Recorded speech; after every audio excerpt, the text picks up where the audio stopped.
Well, in the year 2000, I have a house over on 25th Avenue, and they were going to build a 10-foot wide house on the lot next door to me. And I went, oh, that doesn't seem quite like anybody really want to live in a 10-foot wide house. But was Kathy Anderson, who was the land use coordinator here at Sunset Hill. I went over here and talked to them, and they said, oh yeah, we are working on that. And we went and talked to City Council member Conlon about land use. And we hired at Sunset Hill, I quickly joined the board, and we hired an ex-City Council staffer to help us help City Council with what the community wanted. And it took 3 years, but eventually they adopted the ordinances that we had promulgated from Sunset Hill to add to their the City Council's agenda, and they did vote it in. And so I was amazed. Early in my life, I've been involved in old buildings for a long time. My grandfather grew up in Eastern Washington and was a legislator for 12 years. And so it's sort of in my blood to help things. I've restored all his old buildings. I've restored a 1937 movie theater in Ritzville in Eastern Washington. I'm restoring our family barn, which was built in 1910.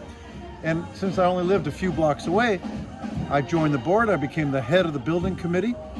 And over 25 years, now I'm the president of the Sunset Hill Community Hall. And I'm also the treasurer and still the head of the building committee, because I have a career in construction and project management and estimating for electric contractors in Alaska and Washington, California. So this was just another fun side project, and I'm still on it. We're getting our fire alarm installed, an access control system. We just replaced our last fuse panel with a brand new panel, courtesy of For Culture, who gave us a grant that I wrote last year. And they've helped us out so much. So we really appreciate the help we've gotten from King County Council. George Barron, our District 4 council member, he's pushed this on, and now For Culture is the restoration people in Seattle. Washington Trust for Historic Preservation can line you up with tax credits. I have an 1895 house a few blocks away that I've restored. Now I'm doing Sunset Hill. We have a lot more to do. If you like sheetrocking, come on over. We're patching the holes from when we changed the panels. You know, after all these years, this building was built so carefully by really experienced builders. And they had a little fire here in 1944, burned the roof off, they put a new one on. And I've been up the attic forever. And the trusses are handmade, and they're bolted together with 1/2-inch bolts, because that's how you built a ship back in the 1940s and 1920s. This place is almost all original, and it's a very historic building, and we're so happy that we got the help to make this a landmark. We're a nonprofit organization now. That took 2 years. The landmark thing took 3 years. But I love filling out forms. I'm totally happy I've been an administrator all my life, following in my grandfather's and my father's footsteps of building community and helping people out, have a really fun time. And you gotta have a place to do it. There were 105 community halls in 1929. This was one of them. And there's only 5 of us left now, because they've changed government, changed how people vote, how city council works. But this one has stuck around. It was so well built that it didn't fall down or blow over. And it was remodeled in 1999 by really sharp board members. They did the whole thing. And one of the board members is here tonight, Kevin Carabine. And they've rebuilt the whole place. They built this really nice staircase system. The stairs used to come straight down. And the funniest story of Sunset Hill is there was a fire in 1944. They had a coal furnace, and it blew up big soot and ashes into the gutter, which were of course wooden gutters, and lit the leaves on fire, and that burned the roof. And there was a guy here at the building trying to figure out where the fire was coming from. It was up in the attic, the old attic. And one of the neighbors in that second house over there, he came over here and he ran into the building because he could see the smoke, and he finds a guy in there kind of staggering around. So he helps the guy to the door, but the guy that's got the smoke inhalation, he's not having anything to do with that. And the Seattle Times newspaper said, the guy said, well, suddenly this guy I'm helping out the door, he clocks me in the head. And of course, this is being Ballard, I clocked him back in the head. And we fought our way all the way down the old staircase until we landed on the sidewalk. And you know, those old stairs were made out of concrete and brick. They were pretty sharp on the edges. And the guy said, I couldn't go to work the next day because I was so beat up. But that's the kind of members we have at Sunset Hill. They'll go to the end for you to make sure the building survived. And it did survive, and they built a new roof. And up in this corner of the attic, there's still black charred structure from when they built the new roof on. This has Roman return corners. And up in that way, and I was just up there a couple days ago, they rebuilt this whole beautiful roof. And after 25 years on the board, I put new roof on it. I've hired contractors to put a roof on, put the wood floor upstairs, which is a big project. We've hired plumbing. Pioneer Plumbing has been over here probably 15 times to fix our toilets. We've had Chemly Electric as our contractors, replaced all our old fuse panels. They did beautiful work. This is a historic building. You can't just drill a bunch of holes and walk on.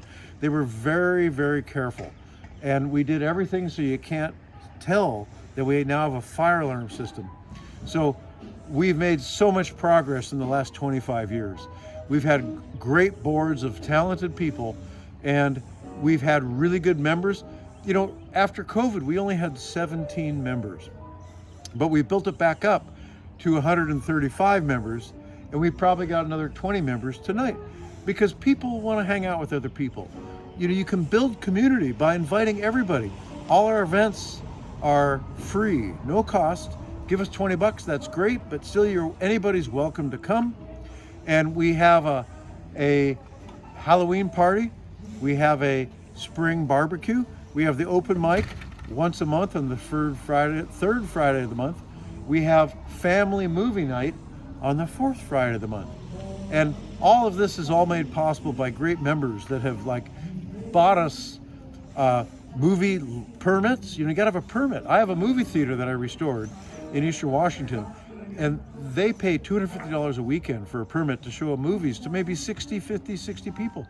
But we have families come over here, so it's been just totally great. We painted the building this year. This color is Sunset Hill Yellow from Sherwin-Williams, and it's sealed with elastomeric primer, which is the total trick of all painting, from Rhoda Paint. And every aspect of this building has been rebuilt. The windows have all been rebuilt, but these are the original windows.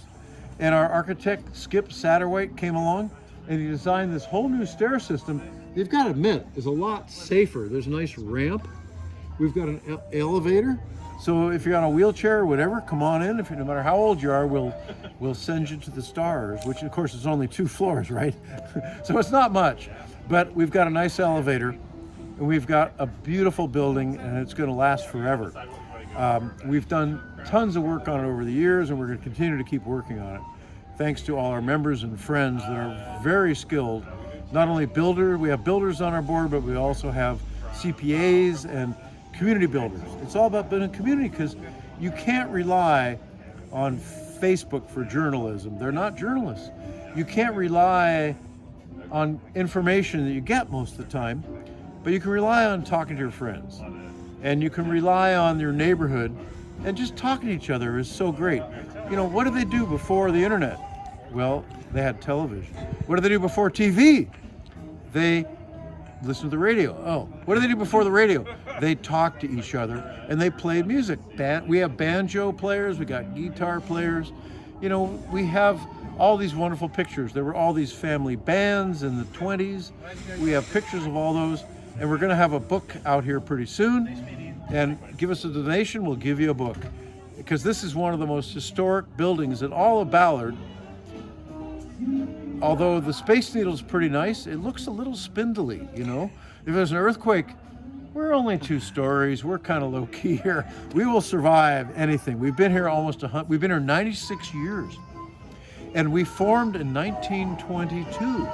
They wanted a new water line, these neighbor guys, and they said, you know, you can't get anything out of City Hall in 1920s because they'd changed how the city council system worked. So there was a problem when they wanted to make Ballard a city. The city had this plan of Greater Seattle. You've probably heard of Lesser Seattle. Well, there was Greater Seattle. They wanted to take over all the towns all around Seattle, make it this one big happy city. They weren't having much luck because they had a vote to have Ballard join the city of Seattle. That didn't go over real well. Everybody said, no way, we don't want to be part of Seattle. We're Ballard. We got our own city hall. It's a beautiful place. That was in, I think, 1905. In 1906, they had another vote. All of Ballard voted no. 1907, election comes around again, mysteriously. There was a reservoir up on 73rd and 24th where all the water from Ballard came. Mysteriously, somebody threw a dead horse in Ballard's reservoir. Oh, like that's an old way to get even with your whatever. Form political. So what happened is everybody voted to join Seattle at that point because they had the tote water system, and that was the end of it. And they draped Ballard City Hall with black bunting, and that was like, the end of the city of Ballard. So that reservoir is 73rd and 24th, and it's on maps. If you go up to Cafe Fiore, they've got a map on the wall from 1905, and it shows the reservoir as a big blue square. And that horse is probably still there, underground. And they built some houses over the top. But Ballard is such a funny place. These strange things happen all the time. So I'm so proud of the Sunset Hill community. It was actually the Sunset Hill Improvement Club, and our first president, on and on and on through the years, they've hung on to this place and always done the right thing. They've kept the building original. They've always done really good work, and we've brought it back after COVID because we want everybody to come and join us and enjoy our parties. They're all free, and we have all kinds of fun all the time because this is a community. And it's not just Sunset Hill, it's Greater Ballard and King County. We've had a guy come in to open mic with electric guitar from Edinburgh, Scotland. And the architect of this building was C.A. Thompson. And my middle name is Thompson, so he's one of my relatives from Scotland. So I am honoring my relatives from the old days with this building. So this has been really fun working on it. And it's just a great thing. So come on, visit Sunset Hill Community Hall anytime you want. We need a treasurer. If you know how to add 0 and 0, we could use you because we're a nonprofit. We never really have much money, but we managed to get it done and keep this beautiful building. Thanks so much to For Culture, King County, City of Seattle, and all of our friends. They've made it possible for us to hang on to this building, and we're restoring it better and better all the time. So it'll be here for another 100 years. We're having a 100-year-old party of this building in 2029. So mark it on your calendars. 2029, this building will be 100 years old.